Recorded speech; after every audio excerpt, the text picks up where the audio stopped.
En Creadores recibimos a hombres y mujeres que nos inspiran. Soy Mariana Arias y hoy voy a conversar con un hombre que es monje budista, fotógrafo, escritor, hijo de un famoso filósofo francés, Jean-François Revel, que su prédica espiritual y también sus libros son muy conocidos en Europa y en Estados Unidos. Algunos de ellos son El arte de la meditación, El monje y el filósofo, La revolución altruista.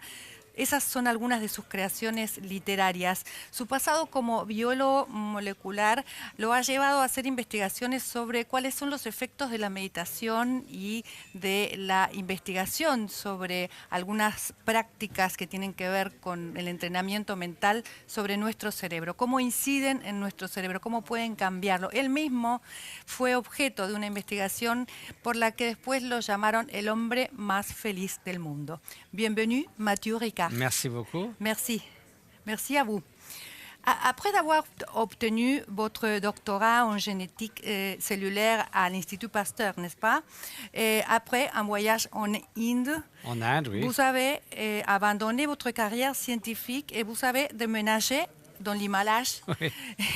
Qu'est-ce que vous a amené à convertirse, à devenir un moine bouddhiste? Je ne suis pas devenu moine tout de suite, mais si vous voulez, j'ai eu la chance dans ma jeunesse de rencontrer, grâce à mon père qui était philosophe, ma mère est artiste, j'avais un oncle explorateur et navigateur, j'ai rencontré des grands musiciens parce que je m'intéressais beaucoup à la musique. Donc j'ai eu la chance de rencontrer des gens qui avaient des capacités, des génies particuliers dans leur domaine.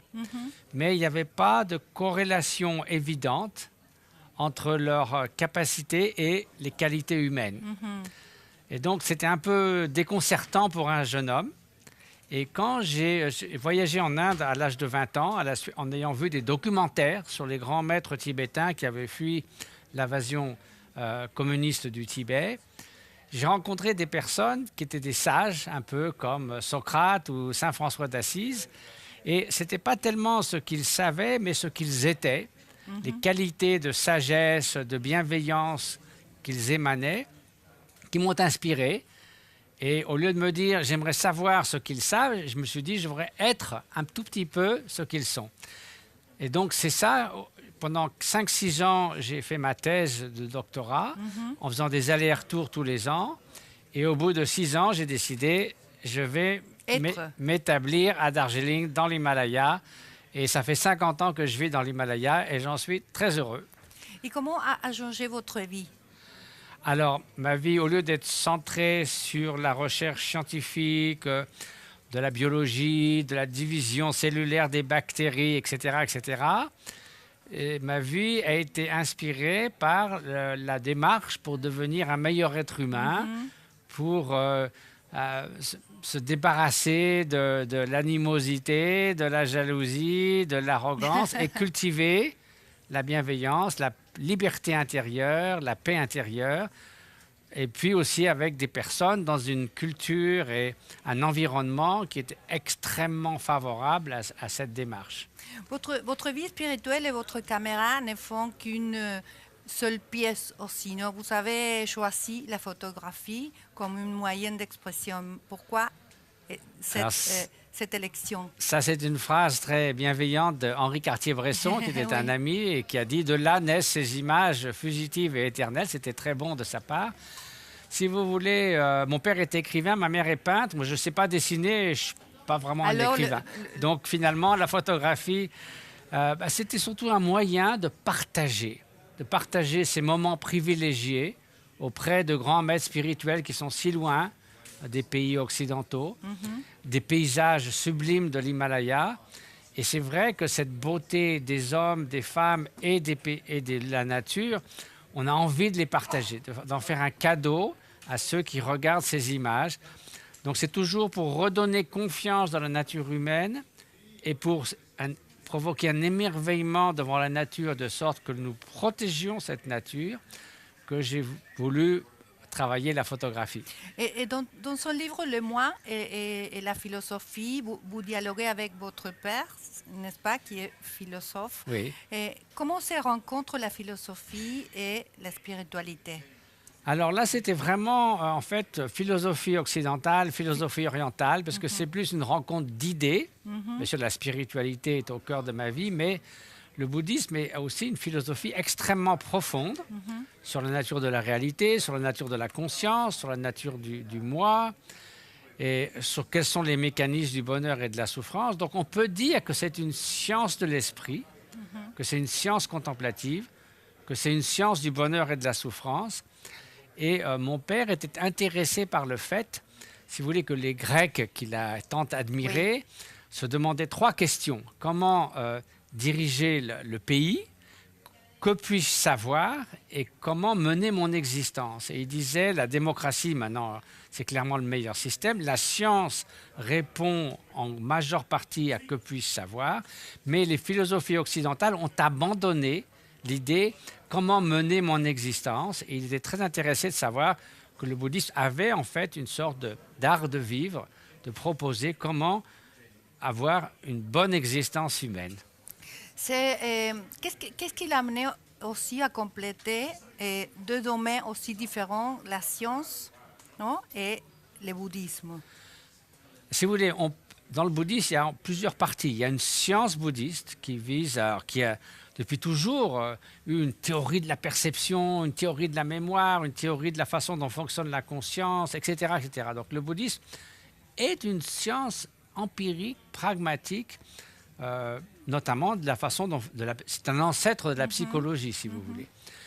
Et puis il y a une partie du bouddhisme qui est une philosophie pour progresser vers l'éveil, etc., qui est proprement bouddhiste, et il y a une pratique bouddhiste de la méditation. Mais tout le domaine de l'investigation, de la réalité, de la façon dont fonctionne l'esprit, c'est commun avec la science occidentale. Donc c'est pour ça qu'il y a eu, depuis une trentaine d'années, de nombreux efforts de collaboration de recherche entre des psychologues, des neuroscientifiques et, par exemple, des méditants.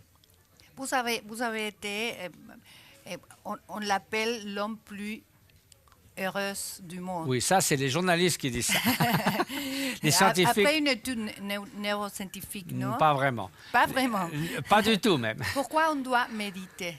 Alors Qu'est-ce qu'il y a à la méditation? Déjà, si vous voulez, ce qui est quand même intéressant par rapport à ce que vous dites, c'est que quand on a commencé les études sur la méditation, les scientifiques se sont aperçus, dans mon cas, mais d'autres méditants aussi, que lorsque les méditants s'engagent dans une méditation sur la bienveillance, sur l'amour altruiste, il y avait des activations dans le cerveau d'une intensité qui n'ont jamais été observées en neurosciences. Donc c'est pour ça que des journalistes ont écrit cette histoire d'homme le plus heureux du monde. Mais à Népal, c'est plus important l'index de bonheur. C'est pas sur le bonheur, mais ça montre que si l'on s'entraîne régulièrement, vous changez et votre cerveau va changer.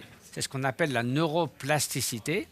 Et donc, si vous voulez, ça jette les bases scientifiques de la méditation. Parce que la méditation, c'est un entraînement de l'esprit. On s'entraîne à l'attention, on s'entraîne à l'équilibre émotionnel, on s'entraîne à la bienveillance. Et toutes ces facultés peuvent être, à partir d'une ligne de base, peuvent être amenées à un point optimal. Et donc, c'est ça l'entraînement de l'esprit, c'est ça la méditation. Et c'est ce que montre la collaboration avec les neurosciences. Vous dites aussi que la méditation nous donne la liberté et l'équilibre. La liberté, oui. De quelle manière, non? Et ça signifie quoi? Si vous voulez, bien souvent, nous sommes l'esclave de nos propres pensées. Quelque chose dit, oh, comment a-t-il osé me dire ça? Et puis, ça monte, ça monte, ça monte, et notre esprit devient complètement submergé par la colère, ou par la jalousie, ou par l'avidité. Donc, dans tous les cas, nous ne sommes absolument pas maîtres de notre bateau, de notre esprit. Nous sommes vraiment le jouet de nos pensées et de nos émotions. Donc ce n'est pas de la liberté, ça. Et de ce fait, souvent, ces émotions destructrices nous emmènent à des actes et des paroles qui sont destructeurs, c'est-à-dire qui causent de la souffrance aux autres et à nous-mêmes. Donc être libre, ce n'est pas vider l'esprit de pensée, c'est faire en sorte que si une pensée survient, si c'est une pensée qui va amener de la souffrance, c'est de la laisser se défaire à mesure qu'elle arrive, comme un oiseau qui traverse le ciel et qui ne laisse pas de traces. C'est-à-dire qu'on ne bloque pas les pensées parce que c'est impossible, mais on évite qu'elles se multiplient sauvagement. Donc ça, c'est un entraînement, une maîtrise qui nous donne en fait la liberté. comme un marin qui est à la barre de son bateau. Il maîtrise son bateau, donc il est libre de naviguer là où il a choisi d'aller. Quand il l'a, non? Mais quand si, il a donc, si vous voulez, de dire que la liberté, c'est de faire n'importe quoi, ce qui vous passe par la C'est tête, pas ça. c'est comme un bateau qui dérive. Oui, oui, Et oui. il va bientôt faire naufrage. Et c'est possible, ne pensez pas, parce que la méditation, on nous conduit à ne penser Pensez à rien. ouais, ne penser à rien. Oui, mais ça, c'est... Je ça, sais c'est pas bien. si... Ben, On peut faire ça. Mais c'est pas possible. C'est pas possible, oui. C'est même pas désirable. Ce qu'il faut, c'est que les pensées ne prolifèrent pas inutilement. Il s'agit ni de bloquer les pensées, mais de ne pas les laisser devenir une tempête qui sème le trouble. Parce que notre esprit, nous avons affaire à lui du matin au soir, mais il est comme un singe qui s'agite constamment. Et en plus, il peut être notre meilleur ami quand nous nous sentons bien, mais il peut aussi être notre pire ennemi s'il nous amène à la dépression, à la haine, etc. etc. Donc, une meilleure connaissance et maîtrise de notre esprit, c'est une des meilleures choses que l'on puisse faire dans l'existence. Nelson Mandela a déclaré, j'ai toujours su qu'au fond de chaque cœur humain, il y a de la piété et de la générosité. Les gens apparemment peuvent détester, mais s'ils peuvent détester, s'ils peuvent apprendre à détester, ils peuvent aussi apprendre à aimer. Mais bien sûr. On peut apprendre à faire une bonne Mais être bien sûr. humaine. Mais bien sûr. D'abord parce qu'on a le potentiel pour ça. Vous savez, très souvent, on est attiré par les mauvaises nouvelles, par la violence, parce que c'est un danger potentiel. Admettons que 100 personnes aillent aider des personnes âgées ici à Buenos Aires. Ça ne sera pas dans les nouvelles à 20 h sur le journal télévisé. Si une personne va cambrioler une banque ou attaque une vieille dame, c'est sûr qu'on va en parler. Donc l'évolution nous a équipés pour faire attention à des choses qui sont déviantes, dangereuses, menaçantes. Mais en fait, ce que j'appelle la banalité du bien, c'est-à-dire que la majorité du temps, la majorité des 7 milliards d'êtres humains se comportent de manière décente les uns envers les autres. Donc ça, c'est ce qui est normal. Mais ne sont pas nous très égoïstes, l'être humain n'est pas très Alors égoïste. ça, c'était une théorie qu'ont eu beaucoup d'économistes, beaucoup de philosophes et beaucoup de Seulement psychologues. une théorie, vous croyez? Pardon? Seulement une théorie, nous ne sommes pas égoïstes. Oui, alors ça a été, si vous voulez, il n'y a aucune étude scientifique qui démontre ça. Bien au contraire. Toutes les études scientifiques en psychologie expérimentale ont montré que nous avons une capacité pour un altruisme véritable. C'est-à-dire que nous agissons très souvent pour le bien de quelqu'un sans que ça soit un calcul pour en retirer quelque chose plus grand que l'investissement que nous avons fait. Donc ça, je crois que c'est une pour nous, dans le monde dans lequel je vis, c'est une évidence. Parce qu'on voit bien, on rencontre des gens, on sait bien qu'il y a de la bonté en eux. Mais c'était important, à mon sens, que ça soit démontré par des dizaines d'années d'études scientifiques sérieuses, parce que si nous n'avions pas ce potentiel d'un altruisme véritable, pourquoi essayer d'apprendre aux enfants à être davantage bienveillants, etc., etc., ou à la société d'être plus bienveillante? Ça serait peine perdue, ça ne marcherait pas. Mais si nous avons ce potentiel, on peut le faire fleurir, le faire grandir et aller ensemble vers un monde plus altruiste. Vous parlez de compassion et d'altruisme Oui. comme le chemin pour aller à la bonheur. Oui. Si vous voulez, l'altruisme, c'est le souhait, puissent les êtres être heureux et trouver les causes du bonheur. Maintenant, il y a des êtres qui souffrent, bien sûr. Donc la compassion, c'est puissent la souffrance et les causes de la souffrance être éliminées. Donc ça, c'est un souhait qui doit être suivi, une intention, une attitude qui doit être suivie dans la mesure du possible par l'action. Par exemple, si simplement je passe mon temps à méditer sur la compassion mais que je ne fais rien, ça ne sert pas à grand-chose. Mettre la compassion en action, par exemple, dans mon cas, nous avons fondé une association humanitaire qui aujourd'hui aide 300 000 personnes en Inde, au Népal, au Tibet, dans la santé, éducation et services sociaux. Donc, ça, c'est la révolution de la compassion. Non? Oui, c'est ça, mais c'est d'abord, pendant des années, le faire croître dans son cœur et après le mettre en action. Parce que très souvent, dans le monde de l'humanitaire, on voit des gens qui partent pour aider les autres et puis qu'est-ce qui se passe? Des conflits d'ego, la corruption. Et donc, ils sont là pour aider les autres, puis ça déraille. Donc, déjà, se transformer soi-même, ça permet de mieux être au service des autres. Vous croyez que on peut propager, on peut faire que tout le monde médite, que tout le monde comprend que Alors, l'altruisme et la compassion soient les chemins pour être... oui, alors si Bon. vous voulez que tout le monde médite, ça c'est un choix personnel. Mais comprendre que nous avons un potentiel pour l'altruisme, qu'il faut le développer dans l'éducation, dans le monde social, dans le monde du travail, je crois que c'est une nécessité pour le monde moderne. Et ça, la science va tout à fait dans ce sens-là. Dans la théorie de l'évolution, on parle beaucoup de la compétition, la survie du plus fort. En vérité, toutes les études récentes sur l'évolution montrent que la coopération a été beaucoup plus créatrice pour arriver à des niveaux d'organisation beaucoup plus complexes qui mènent, par exemple, à l'espèce humaine, que la compétition. Si vous voulez, la coopération, tout le monde y gagne. La prédation, comme je mange un autre animal, il y en a un qui gagne, l'autre qui perd. La compétition, tout le monde y perd parce qu'on passe son temps à se battre les uns contre les autres. On passe beaucoup d'énergie et peu de résultats. Votre visite en Argentine est liée à un programme qui est intitulé Éduquer notre avenir. Comment est-ce qu'on doit éduquer les jeunes et Si vous voulez. les jardins d'enfants, par exemple? Oui. Si vous demandez à des parents, qu'est-ce que vous souhaitez pour vos enfants? Bien, les parents souhaitent que ces enfants s'épanouissent dans l'existence, qu'ils soient une bonne personne dans la famille, une bonne personne dans la société, qu'ils soient heureux au fond d'eux-mêmes, n'est-ce pas? Qu'est-ce qu'on apprend? Résoudre des problèmes, accumuler des connaissances, réfléchir et raisonner. C'est très bien. Mais si vous voulez, il y a quand même un manque dans l'éducation de développement des qualités humaines qui permettent à un être humain de s'épanouir dans l'existence. Ça devrait être ça, l'éducation par excellence. Donc c'est un peu quelque chose qui manque dans l'éducation, notamment du point de vue des valeurs éthiques, des valeurs fondamentales. Il ne s'agit pas d'une éthique basée sur telle ou telle vue dogmatique, religieuse ou non. Mais la bienveillance, par exemple, c'est une valeur universelle, qu'on soit religieux ou pas. Oui. La tolérance, la patience, le contentement, de ne pas être trop avide de trop de choses.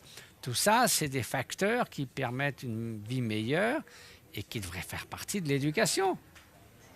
La méditation devrait être enseignée dans les jardins d'enfants, vous disiez. Alors, la méditation, oui, mais bien sûr, une méditation laïque, séculière. Like, oui. Absolument. Parce que si Sans vous voulez... enseignement religieux. Alors, ben non, parce que ça, c'est un choix personnel. Mais si vous dites aux parents, souvent, et encore dans certains pays, on va faire de la méditation dans les écoles. Ah non, non, non, non, c'est quelque chose... Si vous dites aux parents ou aux enseignants, on va leur apprendre un meilleur équilibre émotionnel, une plus grande attention et un meilleur comportement prosocial. Tout le monde dit « Ah, formidable, comment est-ce que vous faites ?» Ben, c'est exactement ça. À quoi mène l'entraînement de l'esprit. Par exemple, j'ai un ami neuroscientifique, Richard Davidson, dans le Wisconsin aux États-Unis, qui a fait un kindness curriculum, un curriculum de la bienveillance, qui se dure pendant 10 semaines dans des écoles élémentaires et qui donne des résultats formidables pour diminuer les discriminations, augmenter l'intelligence émotionnelle. Et ça a été évalué scientifiquement, c'est purement laïque et ça a des grands bienfaits pour les enfants. Et les parents, les éducateurs, tout le monde est content. On a évolutionné parce qu'il y avait des valeurs qui se sont plus développées au fil du temps, valeurs dont on ne parlait pas auparavant, non? Les droits humains, les droits, bien sûr, les droits d'enfants, les droits de des la femmes. Bien sûr. Alors, on peut penser qu'on va évolutionner méditant, avec la méditation. Bah, oui, d'abord, ça, c'est pas un droit, c'est un potentiel que nous avons en nous. Et je crois que l'idée que l'on peut soi-même... Parce que si vous voulez, personne n'est contre l'éducation. On sait qu'il faut passer du temps à apprendre. Pas seulement l'école, mais si vous voulez jouer d'un instrument de musique, si vous voulez faire un sport, si vous voulez jouer aux échecs, tout le monde est d'accord. Mais pourquoi, par quel mystère, est-ce que les qualités humaines comme la bienveillance et l'attention viendraient au maximum sans qu'on fasse rien? Comme tout potentiel, elle a un point de départ et puis un point d'arrivée. Mais si vous ne faites rien, ça reste au point de départ. C'est pareil, on n'est pas né en sachant lire et écrire. Donc il en va de même des qualités humaines comme la capacité d'être attentif et la capacité d'être bienveillant. Donc ça me paraît presque une évidence. Et les neurosciences vous disent que le processus qui vous permet d'apprendre à lire, à écrire ou à jouer aux échecs, la neuroplasticité, c'est le même processus qui vous permet d'augmenter votre attention et d'augmenter votre bienveillance. Quels sont les défis pour atteindre le bien-être de l'humanité à court, moyen et long terme? Alors, si vous voyez les défis d'aujourd'hui, la pauvreté au sein de la richesse, par exemple, les inégalités augmentent dans tous les pays de l'OCDE. La question de l'environnement, la question de l'épanouissement dans l'existence. Il est clair que l'égoïsme ne pourra pas trouver la solution. Parce que si vous êtes égoïste, vous vous occupez que du court terme et que de vous. Ça ne fait pas une bonne société. Ça, c'est pas bonheur et pas une bonne société. Non. Donc, il faut, pour l'économie, pour le court terme, il faut une économie plus solidaire. Pour le moyen terme, il faut donner les conditions pour que les gens puissent s'épanouir dans l'existence. Parce qu'un pays qui serait le plus riche et le plus puissant, où tout le monde serait malheureux, ça n'a aucun intérêt. Donc, faire en sorte que le gouvernement ne cherche pas simplement à augmenter le produit national brut, mais aussi la qualité de vie perçue par les citoyens, donc le bien-être des citoyens. Et troisième chose, la bienveillance exige aussi que nous nous préoccupions du sort des générations à venir. Et ça, c'est le défi ultime à l'altruisme, parce qu'elles ne sont pas là pour nous dire, vous savez, si vous continuez à faire ce que vous faites aujourd'hui, nous allons beaucoup souffrir. Simplement, ils ne peuvent pas voter, ils ne peuvent pas manifester dans la rue. Donc, ça demande un effort cognitif que oui, ces générations futures vont exister et que nos actions aujourd'hui impactent considérablement. Et puis il y a aussi, vous avez parlé, déclaration des droits de l'homme, préoccupation des droits de l'enfant, des droits de la femme, mais on oublie un tout petit peu, il y a aussi 8 millions d'espèces qui sont nos concitoyens en ce monde, et je pense que le prochain pas, c'est de reconnaître que finalement les autres espèces, elles ne sont pas simplement des objets de consommation pour nous ou des objets de jouissance ou de divertissement. Elles ont une vie, c'est des êtres qui ont aussi beaucoup une conscience, qui font la différence entre le bien-être et la souffrance. Et il n'y a pas de raison qu'on utilise le droit du plus fort pour instrumentaliser à notre guise ces autres espèces. Donc, il me semble que l'éthique, la prochaine étape, c'est aussi de considérer le respect pour les autres espèces animales. Vous êtes ici aussi pour un Anima Film Fest, non? Oui. Un festival de cinéma. Oui. Et vous avez ici quelques films. Alors, personnellement, je vais parler sur l'altruisme, précisément. Mais c'est un festival de films qui vise justement à essayer d'amener par le développement intérieur, par la spiritualité, par la réflexion, comment finalement arriver à une manière d'être optimale, et non seulement pour soi, mais aussi pour les autres et pour la société. Merci Mathieu. Un plaisir. Merci. Un plaisir. Pasó por Conversaciones Mathieu Ricard.